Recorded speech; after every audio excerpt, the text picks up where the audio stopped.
5, 4, 3, 2, 1. I'm John Miglosh for the WDMA and the International Society for Strategic Marketing. Got a lot of things to talk about today, so we'll dive right in. I did get a comment yesterday when I had my fox hat on from Siberia because it was below zero that I was being a little too flippant. Yes, that's true. I probably could have been a little too flippant. It's hard to say, it's hard to gauge those things, but I feel very strongly that this should be fun for you and fun for me. Mostly fun for me. So, if it's not fun for me, I'm quitting. Because I'm not making a ton of money on this, believe it or not. Nobody's paying me to spew forth these opinions. So, on that note, I'm trying to make it entertaining for you all because marketing can be pretty boring most of the time. But not with Tom Fishburne, who sent me his book, and I consider him a dear friend, even though he probably doesn't know who I am. But so this was yesterday's cartoon. Welcome to our website. I hope you enjoy the content you clicked on. This is like the designer talking to the person. It's the website talking because it's all programmed. But first, here's our privacy policy. And we'd like your email address. And did I mention we use cookies? And take a look at that pop-up ad. And check out this other content. And please share this with your friends. Hey, where'd you go? Not only that, but sometimes you can't even click the buttons. In fact, I sent Scott Adams a link to something. I don't remember what. And he said that it was locked content. I think it was Wall Street Journal or something. Thanks for the hearts. Here, Tom's got another one from later. Oh, this is his point here. When sites optimize so much for behavior that it wants to influence the next visit, in other words, collecting email, moving people to a funnel, doing what all these things that kind of come at you. The reason people come to the site in the first place can get overlooked or buried, right? And I deal with that every day, trying to get these articles into a shape that I can talk to you about them. But this is one of them, the funny ones. I like this one. This is focus group. You've clicked on 100% of our mobile ads. Tell us how we can find more prospects like you.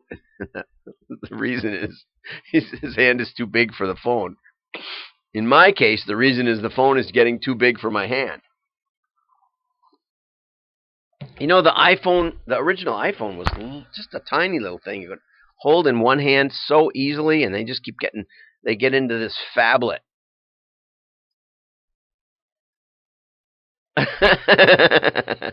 You see this?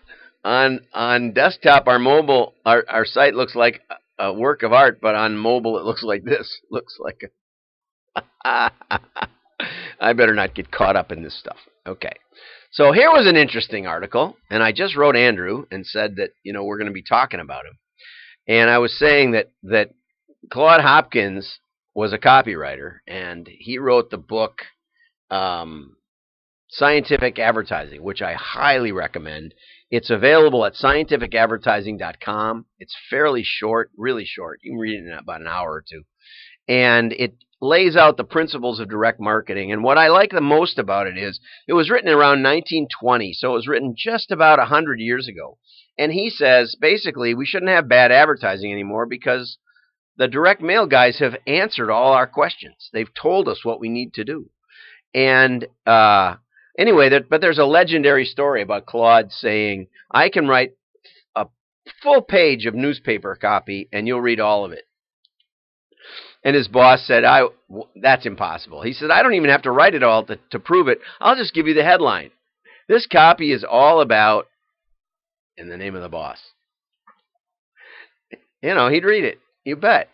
So, write your worst words. Why copywriters should try to get it wrong. And this is a very nicely written. It was so nicely written I didn't read most of it. So, Andrew, if you're out there talking or watching this, because I sent you the link while it was live. Yes, I agree.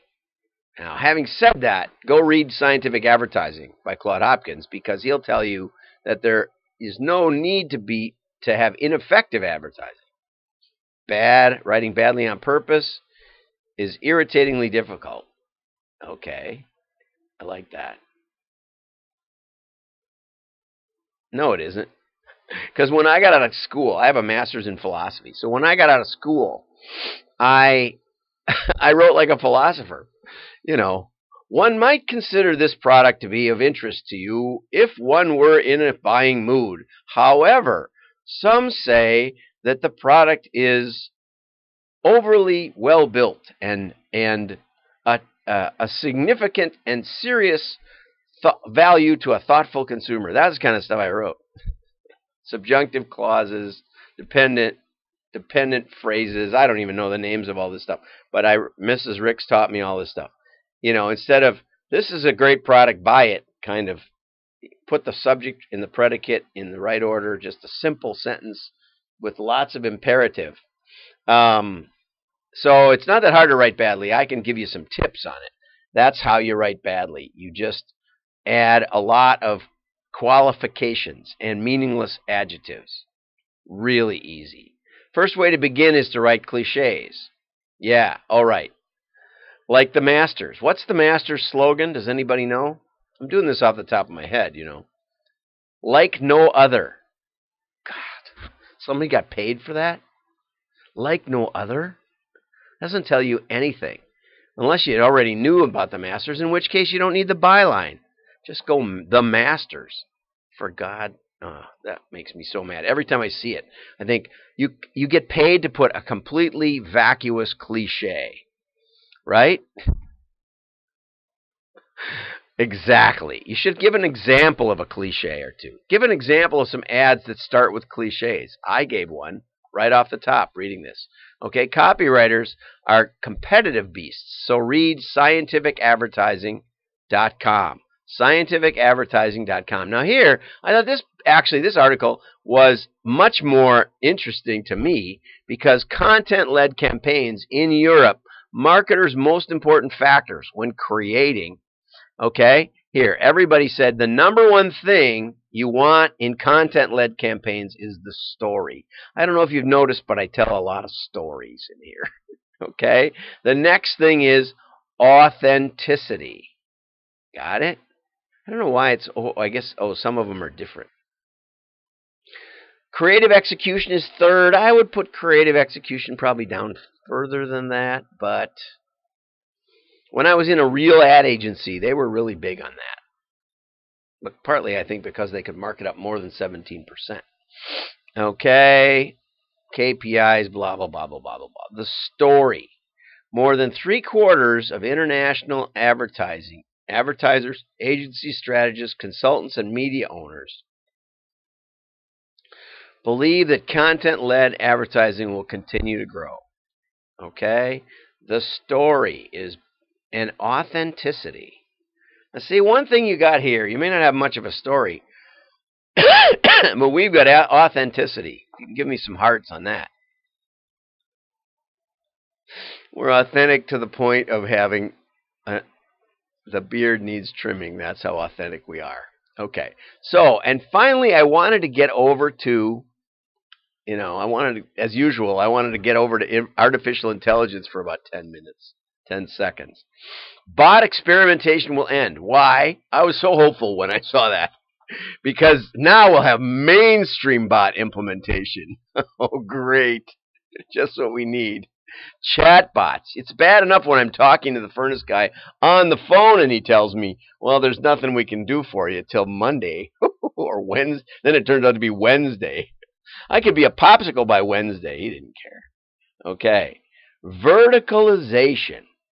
Vertical chatbots. So that means that I can have, I have my baseball, hardball chatbot and my softball chatbot.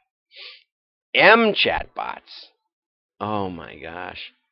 It's funny because you can't even find on most websites, you can't find a phone number now to call them, no matter what. I try to explain to my kids that when I was starting in business, there was phone directories. There wasn't the internet, But you could actually call most companies and you could talk to somebody. Now, not so much. So we're preparing a direct mail campaign to top e-commerce and catalog executives for the next month. I'll keep you posted on that. I'm John Miglosh. Like and share.